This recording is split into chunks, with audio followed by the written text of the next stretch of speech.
नमस्कार, मैं हूं आपके साथ अभिषेक पुंडरी। इजराइल को उसके सटीक हमलों के लिए, प्रिसाइज हमलों के लिए जाना जाता है। इजराइल अगर चाहे तो किसी होटल के 10वें मंजिल के जिस कमरे में चाहे उस कमरे में बैठकर वो अपने हमले से किसी को भी निशाना बना सकता है। और इसमें हमने देखा कि गाजा में जो हमास की टॉप लीडरशिप थी उसे किस तरीके से खत्म किया।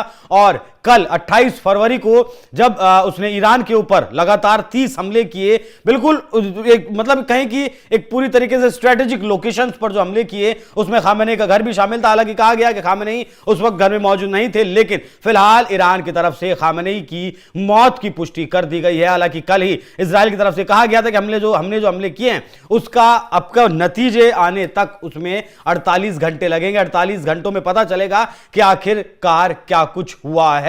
और यहां पर रक्षा मंत्री की बात हो ईरान के, या फिर टॉप कमांडर की बात हो, या फिर टॉप लीडरशिप की बात हो, या फिर खुद supreme leader Ayatollah Ali Khamenei की बात हो, सबका शिकार इजराइल ने एक ही हमले में कर लिया। जिसके बाद ईरान पगलाया हुआ है और वो लगातार मिडिल ईस्ट के देशों पर गोले बरसा रहा है, क्योंकि मिडिल ईस्ट के देशों में अमेरिका के बेसिस हैं। इजराइल पर भी वो लगातार मिसाइलें दाग रहा है। लेकिन ऐसे में खामेनेई की मौत के बाद भारत जल उठा है। जम्मू कश्मीर में कारगिल क्षेत्र में लगभग, अगर 2011 की जनगणना के हिसाब से चलें तो लगभग 15 लाख शिया मुसलमान रहते हैं। ईरान भी एक शिया देश है और मतलब शियाओं की वो सुप्रीमेसी कहें कि या फिर शियाओं का वो एक तरीके से शियाओं को ईरान लेकर चलता है। और इसीलिए अब हजारों लोग कश्मीर में सड़कों पर उतरकर प्रदर्शन कर रहे हैं। कश्मीर घाटी में ईरान के supreme leader Ayatollah Ali Khamenei की यूएस इजराइल के हमलों में मौत के बाद लोग सड़कों पर उतर आए हैं। सैकड़ों प्रदर्शनकारी खामेनेई की बड़ी तस्वीरें और पोस्टर लेकर सड़कों पर उतरे हैं। वो लगातार खामेनेई जिंदाबाद और अमेरिका इजराइल मुर्दाबाद जैसे नारे लगा रहे हैं, जो उनकी कड़ी नाराजगी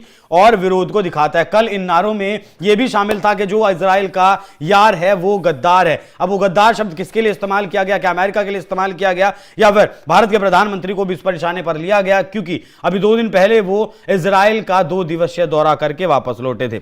कश्मीर में इन प्रदर्शनों के पीछे गहरी धार्मिक और राजनीतिक वजह है। आयतुल्लाह अली खामेनेई को कश्मीर में एक इस्लामी क्रांतिकारी और फिलिस्तीन समर्थक नेता के रूप में देखा जाता है। ईरान का कश्मीर मुद्दे पर लंबे समय से समर्थन रहा है। खासतौर से शिया समुदाय और ईरान समर्थक समूह के बीच उनकी लोकप्रियता बहुत ज्यादा रही है। उन्हें इस्लामी एकजुटता और शिया मुस्लिम समुदाय का प्रतीक माना जाता था। हालांकि सच ये भी है कि 1990 में कश्मीर में जो नरसंहार हुआ था उसमें ईरान पूरी तरीके से शामिल था। ईरान की तरफ से वहां फंड्स दिए गए, ईरान की तरफ से वहां पैसे बंटवाए गए, ईरान की तरफ से वहां पर रेडिकल जो कहें कि धार्मिक ग्रंथ टाइप की जो किताबें हैं वो वहां पर बंटवाई गई। जिसके बाद कश्मीर का नरसंहार हमने देखा, कश्मीरी पंडितों को कैसे मारकर वहां से भगाया गया। बाकी यूएस इजराइल द्वारा चलाए गए ऑपरेशन एपिक फ्यूरी में यहां के कई लोग इस्लाम और खासतौर से शिया मुस्लिम समुदाय के पर हमला मानते हैं। इस ऑपरेशन में ईरान के 40 से ज्यादा टॉप नेता मारे गए हैं। इससे मिडिल ईस्ट की स्थिति और भी ज्यादा तनावपूर्ण हो गई है।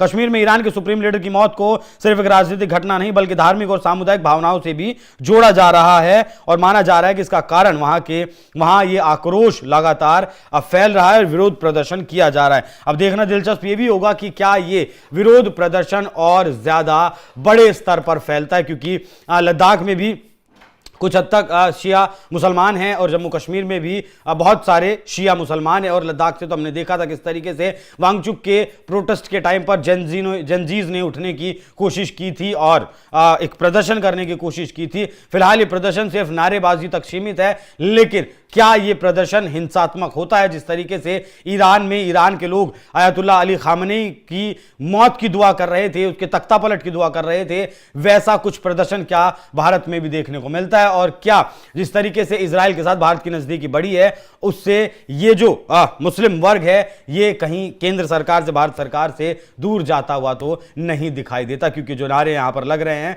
वो इसी तरीके के इसी तरफ संदेश दे रहे हैं। आयतुल्लाह अली खामेनेई के बड़े बड़े पोस्टर कश्मीर में लहराया जाना वाकई में हिंदुस्तान के लिए चिंता का विषय है। क्या इन तस्वीरों के बाद कश्मीर जल उठेगा? यह भी अपने आप में एक बड़ा सवाल है और यहां पर सरकार को इसे बहुत ज्यादा संवेदनशीलता के साथ मामले को रखना होगा। बाकी जाते जाते देखिए इन पूरी तस्वीरों को किस तरीके से ये लोग यहां पर नारे लगा रहे हैं और क्या क्या किस तरीके से पोस्टर लहराकर सड़कों पर ही उतरे हुए हैं।